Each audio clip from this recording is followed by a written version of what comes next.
Okay, we're going to now move on to Molly, who's the last of our panelists. And Molly, she's able to speak a lot into the situation where you are home educating a child with special needs. What should you consider?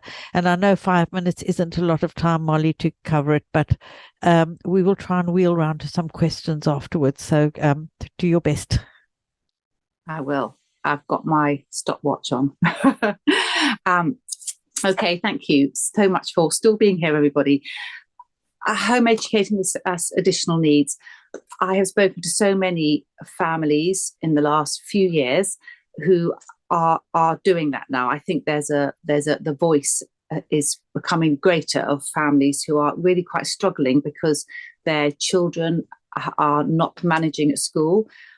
Not because of the school's fault necessarily, but it's just an overstretched system, and so they're bringing them out of school. But that can be that can also be a really very difficult thing because you, as well as the sort of the normal education, you've got all your additional needs kind of piled in on there.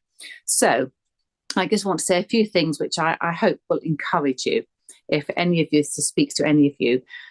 First of all, I have actually never heard anybody say that they have taken their child who has additional needs out of school and they regretted it.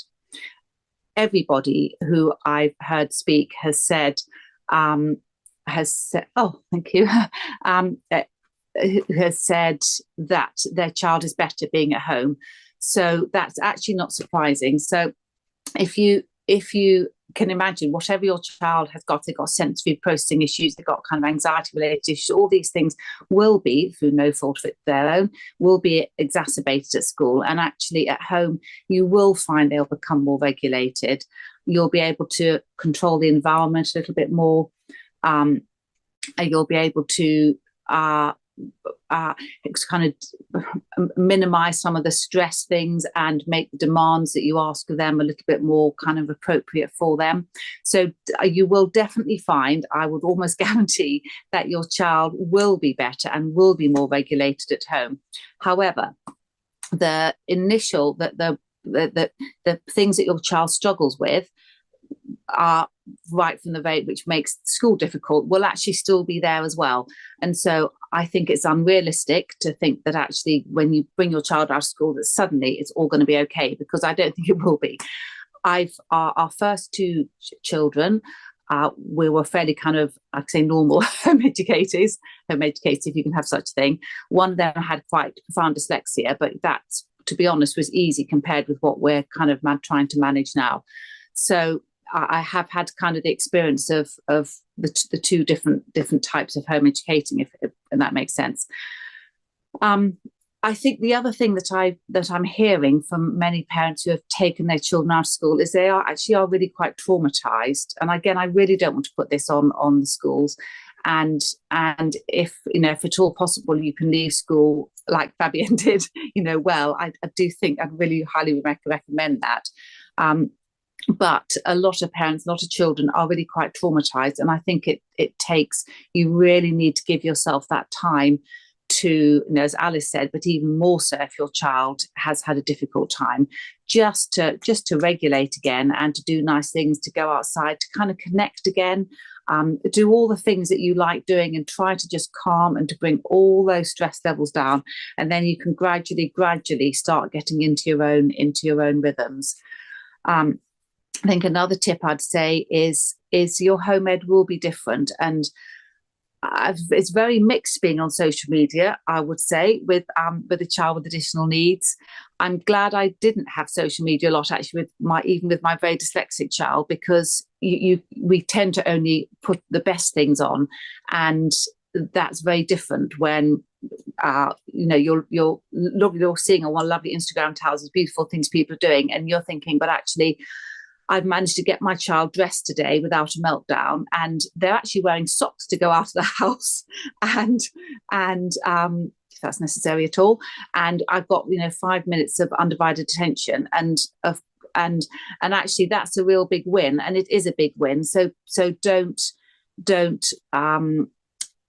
knock what your big wins are. Your wins will be very different from other people's wins, but they really are wins. So I think within that, sort of as a part of that, it's very important to try and find community. And again, I know from speaking to many home educators with kids with additional needs, that community can be different because your kids are a bit quirky, and maybe they don't always get on, and maybe if you've got kind of two quirky kids in one group, then actually they will rub each other up the wrong way. So it can be difficult, but it absolutely can be found. And absolutely the same as what Fabienne says about finding community for ourselves. I have a very, very dear friend who also has children of the same age as mine, also adopted, with some similar issues. And we try and meet together twice a term, and we sit and we cry. Sometimes we spend most of the time trying to sort out our huge emotional are very emotional girls, but other times we have time to sit together, to talk together, to cry together, and that is just so precious. So really try to find that community.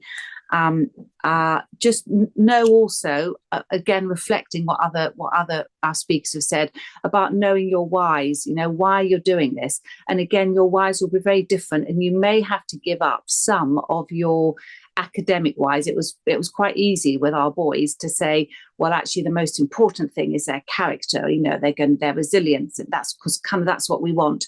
But we knowing that also they were going to do fine academically. But actually, I'm now having to reassess a lot of that and say, well, actually, the most important thing, it is their character, it is their resilience, it is their day-to-day skills. And if that means that we can't do any exams at all, because that just puts on too much pressure and we're just going to have meltdowns for the entire GCSE year, then that's just no good. So you very much have to work on what your own resilience, what your own children need, and work that out for yourselves. I think the last couple of things is just to encourage you. There's so much, but it really, really does work. We use quite a kind of Charlotte Mason-y kind of rhythm, which works well with the girls, for quite a bit. And I think once you can accept where your children are, then actually you can then come to actually to enjoy it and to be able to take hold of the opportunities that you have, which are different opportunities. It will look very different from other families who home educate, but there really are opportunities, and your children will thrive. You need to look after yourself, which is much harder, particularly if you have kids with additional needs, but you do need to do that somehow or other.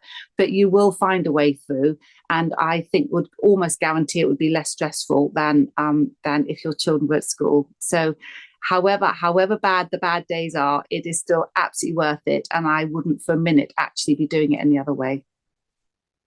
Thank you so much, Molly. And I really can recommend, if you do have children with special needs and you want a little bit of support and encouragement, I would recommend chatting to Molly, because you've got such a positive attitude as well, and even when it's difficult.